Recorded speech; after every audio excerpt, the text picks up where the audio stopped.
SIU urges extension of corruption probe into National Lotteries Commission amidst ongoing fraud allegations. The Special Investigating Unit, SIU, of South Africa has formally requested an extension to its ongoing probe into alleged corruption within the National Lotteries Commission, NLC. This request entails amending a 2020 presidential proclamation to include additional investigative powers and a broader timeline. The Department of Justice anticipates a decision by the end of February 2025, according to spokesperson Kalalelo Masibi. Initially, the SIU was confined to examining grants issued by the NLC between January 2014 and November 2020.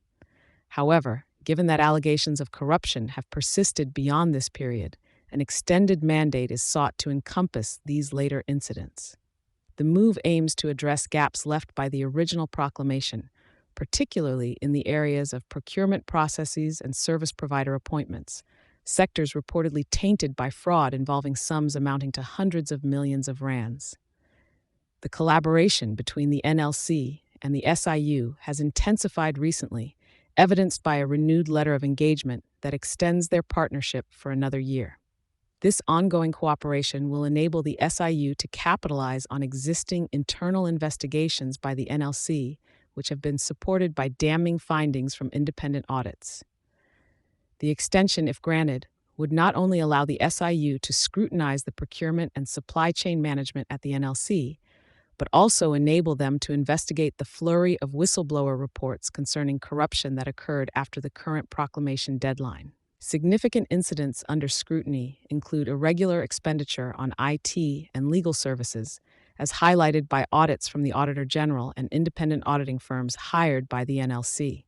Specific scandals include millions in irregular payments to service providers under dubious circumstances and substantial funds directed to media spending, which disproportionately benefited certain publications.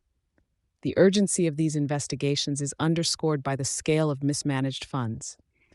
In 2022, the SIU disclosed to Parliament that it was investigating corrupt lottery grants valued at over R1.4 billion. This figure has since escalated to more than R2 billion, revealing a deepening crisis in the management of lottery funds. The scandal has already led to numerous disciplinary actions and resignations within the NLC, with pivotal figures such as Company Secretary Nompumelelo Nene facing charges over procurement irregularities and misinformation. As the decision looms, the outcome will determine whether the SIU can expand its efforts to fully address the scope of corruption alleged at the National Lotteries Commission, thereby restoring integrity and public confidence in one of the nation's key funding bodies. Thank you for choosing Satori News.